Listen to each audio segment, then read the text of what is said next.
काय होतं माहिती का, बाहेरच्या राज्यातनं आपल्या राज्यामध्ये मुली आलेल्या आहेत. हा, तिथं जर चुकीचं काही चालू असेल ना, तर आपला तो अगदी आपल्याला तो अधिकार दिलेला आहे संविधानाने की आपण डिपार्टमेंटला कळवावं, डिपार्टमेंटला सोबत घेऊन जावं आणि त्यांच्यावर ते कायदेशीररित्या गुन्हे दाखल करावे आणि तिथलं ते बंद करण्यात यावं, सील करण्यात यावं, परंतु कायदेशीररित्या डिपार्टमेंटला सोबत घेऊन, ना की स्वतः जायचं, काहीतरी 4-5 जण सोबत न्यायचे आणि धुडगूस घालायचा.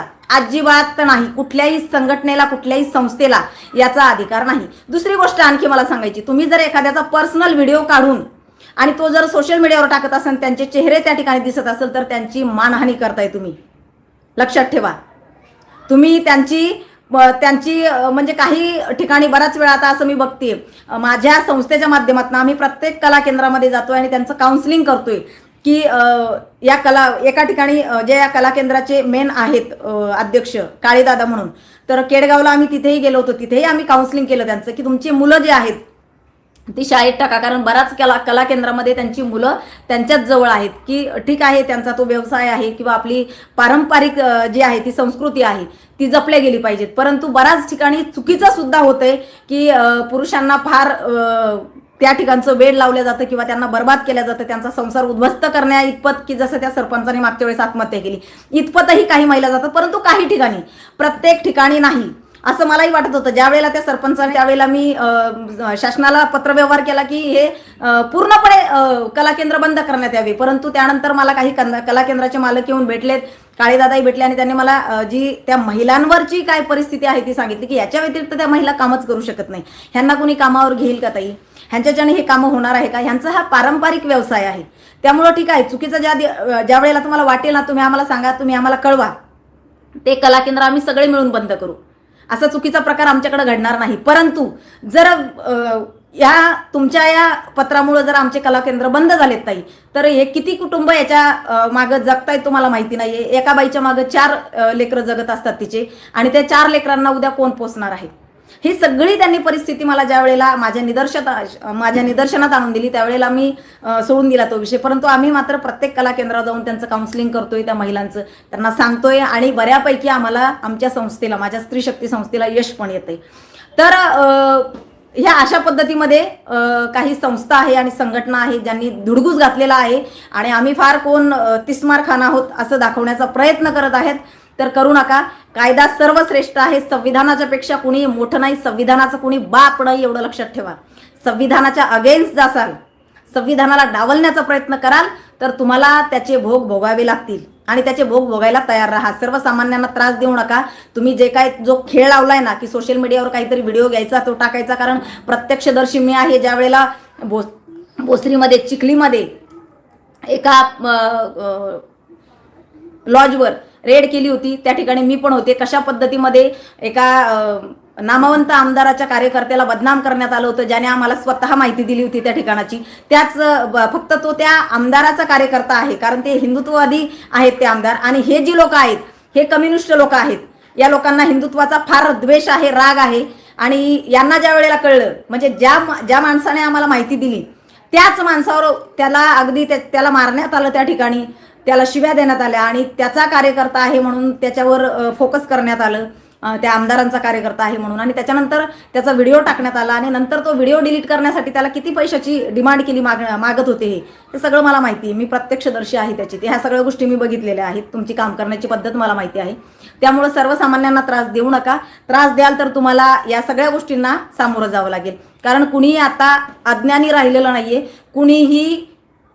कुणालाच तुम्ही असं समजू नका की गरीब आहे. प्रत्येकाला कायद्याचं ज्ञान आहे, प्रत्येकाकडे अँड्रॉइड मोबाईल आहे, प्रत्येकाकडे कॅमेरा आहे आणि प्रत्येकाकडे सगळं काही आहे. त्यामुळे स्वतःला फार फक्त जातीच्या आधारावर स्वतःला नाही का, त्या बाबासाहेबांनी खूप काही केलेलं आहे आणि सगळ्यांसाठी केलेलं आहे. खूप चांगल्या पद्धतीत त्यांनी, मी म्हणते ना की खरंच जर बाबासाहेबांनी अशा प्रकारे संविधान जर आपल्या देशाला बहाल केलं नसतं तर काही लोकांनी काय केलं असतं, अशा लोकांनी आणखी काय केलं असतं, नाही का.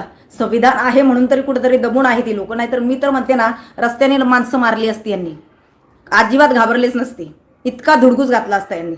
तर मला त्या व्यावसायिकांना सांगायचं आहे, अजिबात घाबरू नका. तुम्ही जर चुकीचे नाही आहेत तर तुम्हाला घाबरण्याची गरज नाही. तुमच्या प्रायव्हेट प्रॉपर्टीमध्ये कुणालाही घुसण्याचा अधिकार नाही, अगदी मला सुद्धा. लक्षात ठेवा.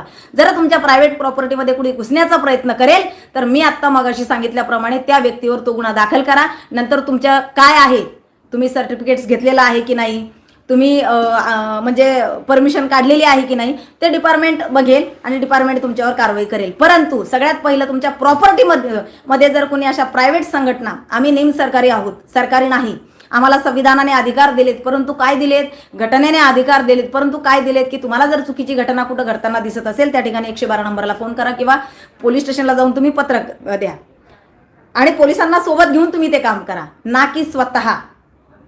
आम्हाला स्वतः रंगवण्याचा अधिकार नाही. आम्हाला पेन चालवण्याचा, कुठं पोलीस स्टेशनला पेन चालवण्याचा अधिकार नाही तुमच्या तिथं FIR NC काय असेल ते दाखल करण्याचा अधिकार तुम्हालाच आहे. आम्ही एक अर्ज करू शकतो, आमच्या घरच्या पेपरवर अर्ज करून तुम्हाला देऊ शकतो, परंतु पोलीस स्टेशनमध्ये येऊन तुमच्या खुर्चीवर बसून आणि तुमच्या तिथं पेन चालवण्याचा अधिकार आम्हाला नाही. ते रंगवण्याचा अधिकार संविधानाने तुम्हालाच दिलाय, डिपार्टमेंटलाच दिलाय. त्यामुळे ते काम डिपार्टमेंटनीच करावं, ते आपण नाही करावं मला असं वाटतं. आणि करू शकतो आपण ते. तर माझी सर्व कला केंद्रांना सुद्धा माझी या व्हिडिओच्या माध्यमातून सांगणं आहे की ठीक आहे, तुमचं काय असेल ते. आता मी बऱ्याच कला केंद्रावाल्यांना काही बेकायदेशीरित्या म्हणजे काय तर स्पीकर त्यांच्या इथं लावल्या जातात, त्यांना मी ते विचारलंय की तुम्ही स्पीकर का लावता. त्यांनी सांगितलं ताई आम्हाला कलाकार भेटत नाही. जर पेटीचा कलाकार भेटला तर आम्हाला तबल्याचा भेटत नाही, तबल्याचा भेटला तर पेटीचा भेटत नाही. मग जर कलाकार नसेल तर आम्ही बंद ठेवायचं का? मग साऊंड लावणं ह्याच्या पलीकडे आमच्याकडं पर्याय नाही आहे. बरं, दुसरी गोष्ट म्हणजे काय असतील ते त्यांचे टायमिंग. तर बऱ्याच जणांनी सांगितलं की आम्ही टायमिंगच्या आतच बंद करतोय. काही ठिकाणी टायमिंगला क्रॉस केले जात असेल तर त्यांना त्याचे दंड भरावे लागतात. त्यांना काही सुट्टी नाही आहे त्यांना. आणि तुम्हाला असं वाटत असेल की बाबा ते टायमिंग क्रॉस करतात, तुम्ही कळवा प्रशासनाला, तुम्ही जिल्हाधिकाऱ्याला पत्र द्या, तुमच्याकडे आहे ना पर्याय. परंतु एखाद्या ठिकाणी जाऊन तिथं धुडगूस घालणं आणि तिथं असणाऱ्या लोकांचे सुद्धा फोटो किंवा व्हिडिओ चित्र काढणं आणि त्यांचं ते सोशल मीडियावर टाकणं, तर हे कायद्याने गुन्हा आहे. तुम्ही ते चेहरे ब्लर न करता त्यांची माहिती तुम्ही प्रसारित करता, तर हे कायद्याने गुन्हा आहे. हे तुम्ही करू शकत नाही, लक्षात घ्या. त्यामुळं आता इथून पुढे जर कुणी असं काही करत असेल, खऱ्या अर्थाने ज्यांच्यावर अन्याय होतो ना त्याच्यासाठी लढा ना. जसं की मी त्या आजीसाठी गेले होते बँकेमध्ये भांडायला आणि बिचारीला न्याय मिळाला, तिचे पैसे तिला मिळाले. अशी कामं दाखवा समाजाला, जेणेकरून आहे ना तुमच्याकडे आणखी पीडित लोक येतील. अशी कामं करा. जिथं गरज नाही तिथं कशाला घुसताय, तिथं गरज कशाची आहे आणि कुणाची आहे आणि तिथं जाऊन तुम्ही काय बोलताय. आणखी मी तर प्रत्येक ठिकाणी जाते आणि काउन्सिलिंग किंवा माझ्या संस्थेच्या माध्यमातून काय चांगलं केलं जाईल याचाच प्रयत्नात आहे. आणि ती कामं माझी लवकरच मी सोशल मीडियावर सुद्धा मी न टाकण्याचं कारण माहिती, मी जे करते ना तेच करतात ही लोक, ह्यांना दुसरं काही करताच येत नाही. परंतु मी जे करते तेच करा की. मी ज्या पद्धतीत काम करते ना त्या पद्धतीत करा, बरं वाटेल. वेगळी पद्धत तिथं जाऊन वेगळं नका ना काहीतरी रंगू आणि परत त्या लोकांना म्हणतायत की काय तुम्ही काय पाठवलं ना कुणाला माझ्याबद्दल, की आम्ही तिला सोशल मीडियावर बघा कशी बदनाम करतोय, तिचे कार्टून बनवतो, त्याच्यानंतर बघा आम्ही सोशल मीडियावर खाली कसं तिला शिव्या देतो. बंद करा हा छपरीपणा, काही फरक पडत नाही मला. तुम्हाला मी किंमतच देत नाहीये, नाही ना समजत मी लेवल. बिलकुल मी संविधानिक पदावर, संविधानाच्या मार्गावर चालणारी बाई आहे. मी डॉक्टर बाबासाहेब आंबेडकर आणि छत्रपती शिवराय यांच्या विचारावर चालणारी बाई आहे. त्यामुळे तुम्ही कितीही एवढेही तुम्ही झुंड जमा केली पण काही उपयोग झाला नाही. खूप वेळा मला बदनाम करण्याचा प्रयत्न केला, परंतु काही उपयोग झाला नाही. प्रत्येक वेळी तुम्हाला तोंडावरच पडावं लागलं आणि मी शांतच राहते. मी बोलते वेळ आली ना की त्यांना त्यांची उत्तरं नक्की मिळतील, ह्यांना उत्तरच द्यायची नाही. परंतु आता जे काय डिपार्टमेंटवर चिखलफेक चालू आहे, प्रशासनावर चिखलफेक चालू आहे, ते अत्यंत म्हणजे चुकीच्या पद्धतीनं डिपार्टमेंटला बदनाम करण्यात येत आहे. SP ऑफिस असू द्या, CP ऑफिस असू द्या, SP असू द्या, CP असू द्या, स्थानिक पोलीस स्टेशन असू द्या, DCP असू द्या, ACP असू द्या, ॲडिशनल CP असू द्या, या सर्वांना बदनाम करण्यात येत आहे. व्हिडिओ बनवायचे, त्यांना शिव्या द्यायच्या किंवा तिथं जाऊन काहीतरी दादागिरी करायची आणि आम्ही फार मोठे तिस्मार खान आहोत असं दाखवायचं. खऱ्या अर्थाने ग्राउंड लेवलला उतरून कोणीही काम करत नाहीये.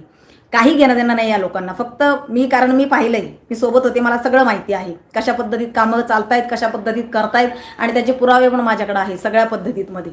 ते पटलं नाही म्हणूनच तर मी बाजूला झाले ना, परंतु मी नाव घेत नव्हते, मला काही घेणं नाही, मी घेतही नाही. परंतु जर माझं नाव तुम्ही कुठं जाऊन घेत असाल तर मात्र मी कायदेशीररित्या उतरणार आहे. मी कायदेशीररित्याच काम करते, मी कुठेही बेकायदेशीर वागत नाही, मी कुठेही बेकायदेशीर काही करत नाही. मला जे काय कायद्याचं नॉलेज आहे, मला जे काय कायद्याची माहिती आहे, त्याचा मी सर्वसामान्यांना कसा उपयोग होईल ना तेच बघत असते. मी मला कसा उपयोग होईल हे बघत नसते, लक्षात ठेवा.